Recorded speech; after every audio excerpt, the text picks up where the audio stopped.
Hello and welcome to the Bigger Than Us podcast. I'm your host, Raj Daniels, and today I'd like to welcome David Hertz to the show.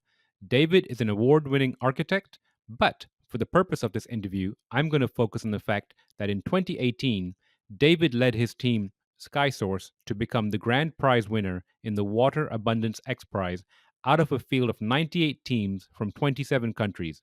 His device is able to make 2,000 liters of water from air in 24 hours using 100% renewable energy at a cost of less than 2 cents per liter. David, how are you doing today? Hi, I'm doing well. Thank you. David, thank you for being on today. David, I like to kick the conversation off with something interesting about you that most people wouldn't know. Well, I'm an architect, and for 35 years, I've been practicing really on sustainability and moving buildings towards regenerative buildings. I think people find it interesting that someone, as an architect, might be involved in the water crisis. That is interesting. So, 30 years in sustainable buildings, how have you seen the landscape change from when you started? Well, I think, I've been teaching and practicing, and we looked at sustainability, which I think we frankly never really achieved because all of the things that we had imagined about sustainability were surpassed uh, in terms of environmental impacts. And we've moved into an age of resilience where all of these things are now upon us, and there's a sense of urgency in this kind of planetary crisis as we really try to deal with 9 billion people. That is looking at a need for 60% more food, 80% more energy, and 55% more water. So, climate change is a real threat multiplier for instability around the world, and increasing migration and competition for resources. Certainly, an important one is water. I agree with you. Can you expand a little bit more on resilience, what you mean by that? Well, resilience is really how do we respond to a much more extreme climate? How do we bounce back? How do we defend ourselves from imminent threats? And certainly, I'm speaking with you from Malibu, California, where yesterday memorialized a 1 year anniversary of the Woolsey fire. Um, Many people may know that we've had much more extreme wildfires, as the East Coast has had much more extreme Hmm. hurricanes, where everything seems to be a historic weather event. And it's likely that we're going to have a much more extreme climate future. And as part of the built environment, how do we respond to that? How do we respond? How do our buildings, our communities respond, and how does especially the developing world respond when there is a shortage of essential, kind of human services needed for life? So I think, you're talking about responding, and what you're doing at SkySource is a way to respond. I think here'd be a good time for you to explain to the audience what is SkySource and what you guys were able to accomplish. So, as an architecture firm, as David Hertz Architect, I've done some innovative, out of the box thinking around, especially systems thinking around sustainability and regenerative architecture, where buildings give back more than they take. But SkySource was really developed out of an awareness of how limited our water supplies are. Less than 1% of all water on the planet is fresh water. It's 0.77%. Most of it is salt water, the rest is frozen. It's unevenly distributed around the planet. And being in Southern California during a sustained drought, I became acutely aware of the importance of water, and especially the energy water nexus, because our water is transported long distances and is completely dependent upon weather systems for snowpack.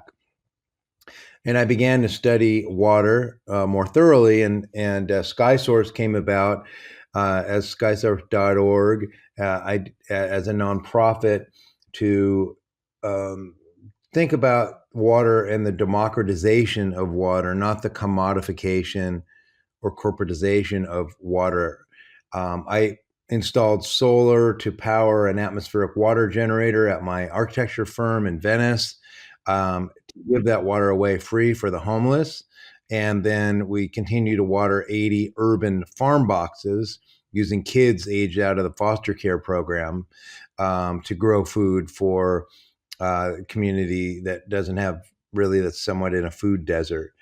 And this is a kind of systems thinking around changing the scarcity model to more a water abundance model, because the ocean evaporates into the troposphere every day, 6 times more water than all the rivers on the planet.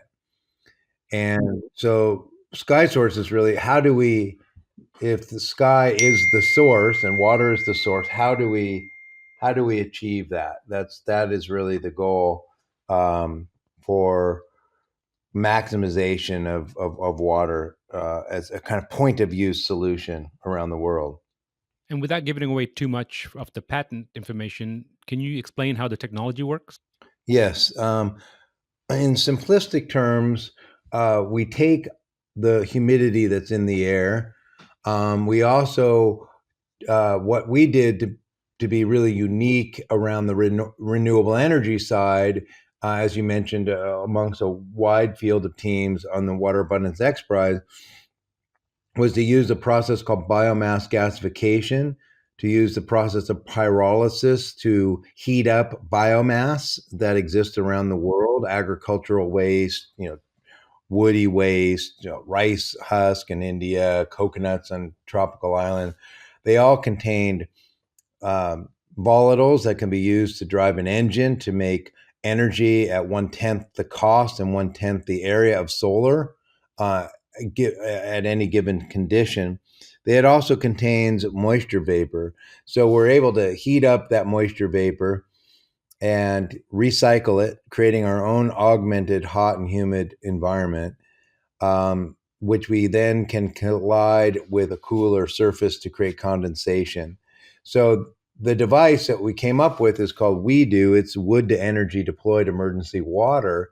And Oh, that's neat. yeah, it's in the form factor of a small shipping container, one quarter size of a shipping container, about an 8 by 10 foot module that is rapidly deployable, that has an energy module and a water module and a refrigeration module and a food module.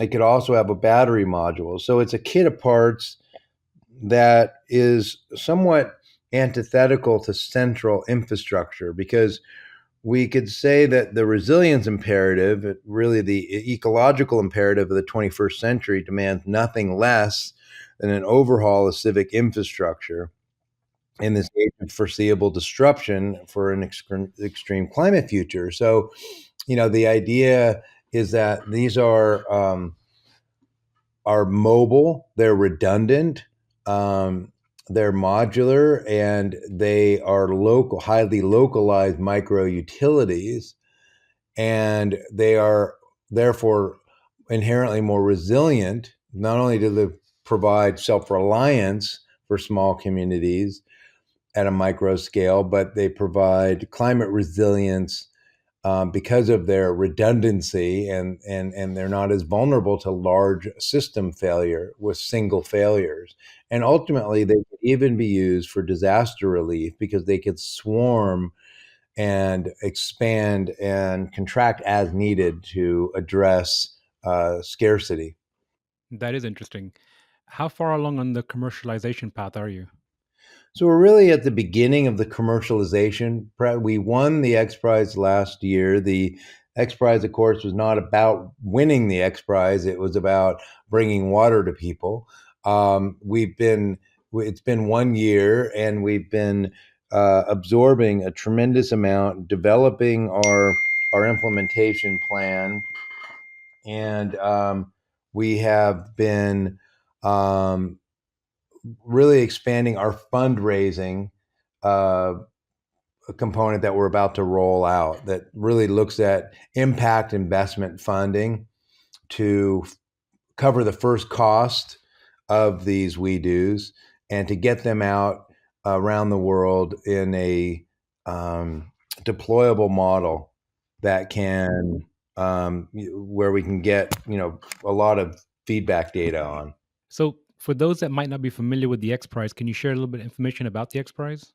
Of course, the XPrize is quite an amazing incentive prize based nonprofit that addresses the world's global challenges for the most audacious yet achievable goals. And it's done in a very democratic process with change makers and visioneering that defines these global goals and then develops incentive prizes to address them. And so it's quite amazing. Peter Diamandis is one of the founders. There's Elon Musk and many influencers are a part of it, and it's really set up to address these global challenges. So, as a 30-year architect, I have to explore why you're focused on water at this project at this stage in your career. What's the why behind you're doing what you're doing? Yeah, what as an architect, I look at what we take, make, and waste. And because I've been interested in lessening the impacts of the built environment on the natural environment, we've been able to do amazing things with buildings where buildings could actually give back more than they take with everything really except for water in areas of water scarcity. So being an architect for the last 35 years in California, I've been acutely aware that there are limits to what we can do with water. We can conserve it, and there's limits to that, and we should. We can collect it when we have rain events, and we should, but sometimes we don't have rain events because of climate change and extreme weather patterns. Our water in Los Angeles, where my practice is imported water from about 1,000 miles away, a minimum 3 to 500 miles away, and it also is at great energy cost. About 19% of California's energy budget is for the distribution and pumping of water long distances. That's amazing, by the way. That's a big number. People don't make the connection between energy and water, but of course, water is very expensive to move, especially if there's vertical pumping involved. But also, as there's pressures for resources, having water taken from one community by another, especially when it's consumptive as large as Los Angeles, has a lot of impacts. And there's a myriad of complexities around water rights and legal challenges on the ground. I mean, the amazing thing when you think about the atmosphere is that you literally leapfrog over all of that. So um, that you have a renewable point of use energy source as well as a water source. And that's what's amazing if we think about solar and the expansion of the renewable photovoltaic, that you can convert sunlight electrons into energy at the source rather than some big nuclear plant or coal-fired utility plant 5 states away, and just it's distributed energy. Why are we not doing that with water? Um, and if you think about the source being at the top of the hydrological cycle, not the bottom necessarily, like in the case of desalination or pumping long distances, it could make a lot of sense. And I think what's interesting is a few people know too much and most know too little about the water crisis. Um, According to the World Economic Forum, water scarcity is our greatest challenge of our time. And the UN reports that by 2030, global demand for water can outstrip supply by 40%. So that is, we're really in this period of unprecedented disruption. Radical changes are happening in the environment, and they demand really radical, innovative action. And that's That's what got me interested as an architect in water. So I really like that term you use: take, make, and waste. I think that's the interesting lenses through which to view just everything in general, life in general. What are we taking? What are we making? And what are we wasting? I was speaking recently to a colleague. This whole waste to energy, waste to value sector is phenomenal. I'm watching it grow leaps and bounds. And I just hope we can do more with that waste that we are generating. Yeah, I think that it's part of a nature-based systems thinking approach. If we are biomimetic in the way in which we look at how there is no waste in nature, waste equal food, it's a nutrient for something else. If we're working in virtuous cycles, in kind of natural systems thinking, then we have multiple wins. And that's how I started to look at this. If we have abundant feedstock, in California alone, we have 147 million standing dead trees that are part of our fire problem. They're also, as the trees and biomass decay, they liberate methane, heat trapping gases, as well as CO2 into the environment. And as they burn, even more carbon. So if we can use that biomass, heat up, recycle the molecules and the volatiles to create energy, as you said, waste to energy conversion. But for every kilowatt of energy that we generate in that process, we get 2 kilowatts worth of thermal energy as a byproduct. And simultaneously, the byproduct is that you're sequestering mass amounts of atmospheric CO2, and the byproduct is in the form of biochar, high temperature biochar, which is an amazing soil enhancement for a variety of different reasons. And so now you're kind of at this nexus of we kind of exist at the nexus of the hydrological cycle and the carbon cycle, um, and and also really at the intersection of food, water, and energy. And I think that's where these things are so inextricably linked. That where you have water, you can have food. Where you have the biochar, you can have carbon farming, regenerative agriculture that then provides food, but also provides waste. I mean, we've been working with India, for instance, in which a huge part of, say, Delhi, of the air quality problem is the burning of byproduct that doesn't degrade quickly or naturally in the form of rice stalks and rice husk and hulls and things. And that burning is a huge problem. So if that could be converted into energy, and then with the heat, water, um, then you start to solve multiple problems. As you were talking, I was thinking that your devices could almost be small entrepreneurial ventures for individuals or small corporates in these other emerging countries. Well, that's exactly right, Raj. I mean, the model that we're looking at is a kind of conscious capitalist model where impact investment fund is put together to fund these we do's so that a small community overcomes the first cost hurdle.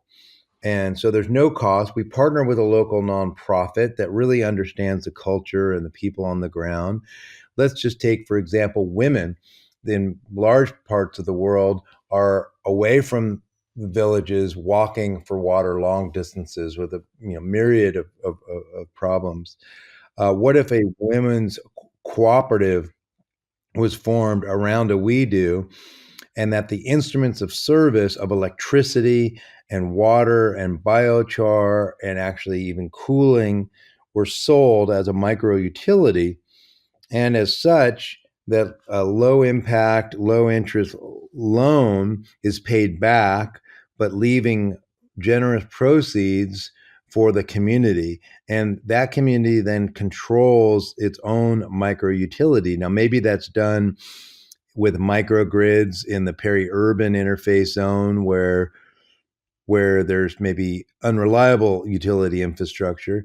But also, if you think about a completely rural community with no infrastructure, what if these things become resilience hubs? And that is that people would come to the resilience hub to refill water. Maybe they would recharge a battery and do a battery exchange. And while they're there, perhaps plug into internet. Perhaps there's collaboration with the XPrize Global Learning Initiative, where Google and tablets are disseminated for education. So one could imagine that these resilience hubs can be very active in communities and help people with the essentials of water, power, and the ability to grow food. That really is an amazing vision. I could just imagine like almost like a small micro community being built up around a we do. Exactly right. And for instance, take a look at the small shareholder farmer, which makes up so much of the developing world. Just being able to time the market with produce. Everyone sells when there's a heat wave at the same time, therefore the value goes down. But if one could time it just by a couple weeks, the value goes way up, which is significant for a small farmer. And that could be done through refrigeration. So, refrigeration is key. But then imagine also, let's say, island nations that where they are the least to have contributed to climate change, but they're the first to feel their effects, and they're diesel based economies. That all the energy is created by diesel generators, but worse, the diesel is transported long distances there by diesel. So you've got this kind of 3x negative multiplier on a diesel economy um, in a pristine island nation. Now, if you had weedoos distributed throughout an island chain and one island had a hurricane, these can quickly swarm to address disaster, because when you have, say, a hurricane, what do you have? You have an abundance of wet biomass. You need energy, you need water, and you need cooling for medicine and everything else. So I think it's an it's an interesting model. If you have a large central, kind of multinationally owned conglomerate infrastructure, and you have a hurricane, everything goes down. You have one single point of failure. So this is also about anti-fragility in the way in which systems get stronger with stressors. I really like that idea. David, switching gears for a moment, putting back on your architecture hat, besides solar, what technologies are you seeing or do you see on the horizon that are perhaps exciting you right now? Well, I think that certainly, I think there's some things around food systems that are very interesting. Um, the idea of kind of vegan, plant-based diet technologies like Beyond Beef and the Impossible Burger, cellular agriculture, I think is a tremendously important field that look how can we address feeding the world's population without this incredibly inefficient and inhumane process that is particularly compelling. I think that battery technology, especially if we get into organic batteries like algae based batteries or saltwater batteries that are less chemical dependent, is a future. I think that regenerative agriculture and carbon farming and soil rebuilding is absolutely going to be a huge pathway, because we really need this kind of a mass action and an alternative politic to address the emergent problem of climate change, and especially through water, food, and energy systems. So to sequester carbon and capture CO2 while growing food, within regenerative agriculture, using carbon farming, it can really help to transform depleted soils into healthy soils. I think that's a big part of how we might save ourselves. And I know you understand, but I'm not sure that all the listeners understand that we're really at this critical juncture of about a 1.5 degrees Celsius in the next 8 years, probably faster, but no more than a decade away from a point of really no return where we start a cascade of much more extreme events. And we're already in that. And everything that's been happening with, universal scientists having agreed that this is happening at even a faster pace.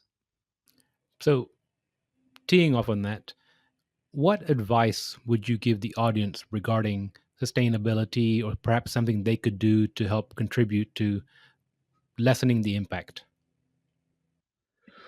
Well, I mean, the simplest thing that people can do on this planet is to make a difference with their fork. I mean, the power of their fork in making food choices is tremendous. That everyone could do that. It doesn't require you to, have to have the resources to build a building or lessen your impact or drive an electric car or anything.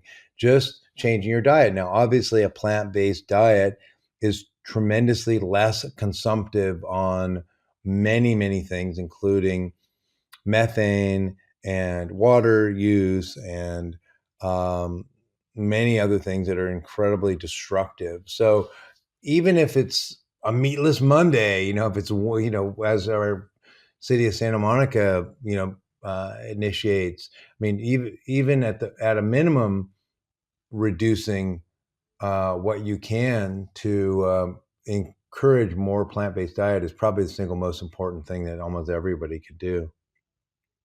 Yeah, I think I recently heard a one meal a day program, OMD program, where just going vegetarian for one meal a day could make a huge impact overall.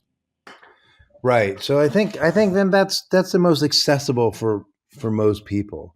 And I think that there are now more and more alternatives as we discuss within cellular agriculture and all types of things that even have the taste of beef or the texture of beef or meats. That I think is a huge emerging market, and so people don't have to compromise on taste or texture to do that. Well, I appreciate that, David, and I appreciate you taking time with us today.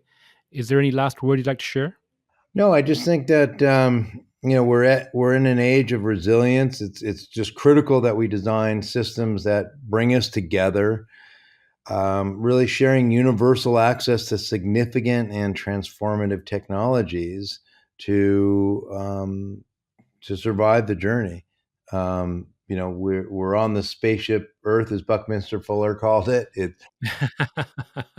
We're the only known living thing in the entire universe, um, and there is no way. And everything we should be treating it more like a spaceman economy than a cowboy economy. And I think that it's also a tremendous opportunity for innovation and transformation towards a more just future. So I don't think it's compromising from an economic or job basing. I think it's a progenitor for it. Well, David, again, appreciate your time today, and I look forward to keeping up with your progress. Great, thank you very much, Raj. Enjoyed it.